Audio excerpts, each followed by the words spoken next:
Bien, en esta parte lo que quiero mostrarles es cómo calcular la resistencia limitadora. Los LED requieren una resistencia para limitar la corriente, porque si no normalmente se quemarían. Entonces los datos que tenemos que tener para calcular esta resistencia es, en principio, con qué fuente los vamos a alimentar. Normalmente se trabaja con 12 volts. Y después de qué tensión y corriente son los LED. Por lo general los LED convencionales de este tipo son de 20 mA y según el color pueden ser de 3 o 2 volts aproximadamente. El rojo, por ejemplo, normalmente es de 2 volts, el resto de los colores son 3. Esos son datos que nos tendría que dar el fabricante.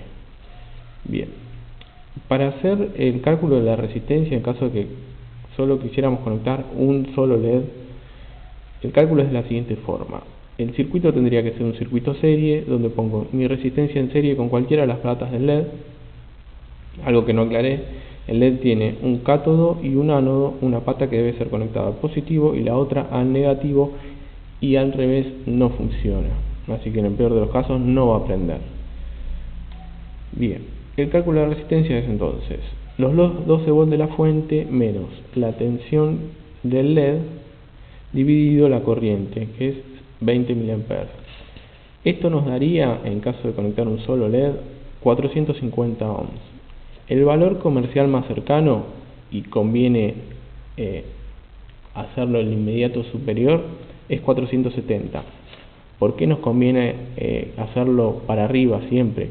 Para no excedernos de estos 20 mA y de esa forma quemar el LED o bajarle su vida útil.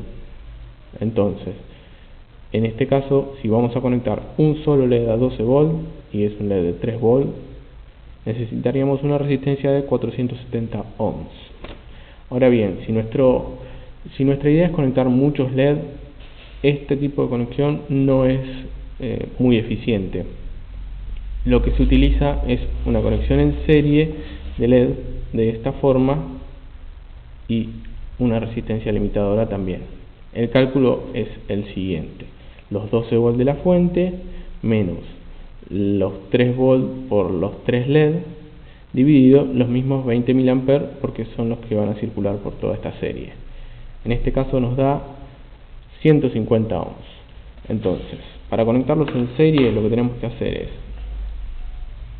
simplemente unir cada cátodo con cada ánodo de nuestro LED. De esta forma es una conexión serie y la resistencia en cualquiera de las dos patas que nos quedan. Yo acá lo tengo armado en el protoboard, más adelante lo voy a conectar. Tenemos los 3 LED en serie y nuestra resistencia. Bien. Ahora, para dar otro ejemplo más, por ejemplo, en el caso del LED de 5 watts, tengo por aquí los datos que nos proporciona el fabricante son estos: corriente 700 mA y 7,1 volt de caída. Entonces el cálculo de la resistencia se hace de la siguiente forma: 12 volts menos 1.7 volts, que es la caída del LED, dividido 700 mA. Esto nos da 7 ohms. Lo más cercano en valor comercial es 6,8. Nos estamos yendo un poquito para abajo, pero creo que estamos dentro del margen del LED. Además, estos 7 volts no es un valor muy fijo, que digamos, o sea que puede variar. Otra cosa importante, sobre todo en el caso de los LED de potencia, es calcular la potencia de la resistencia.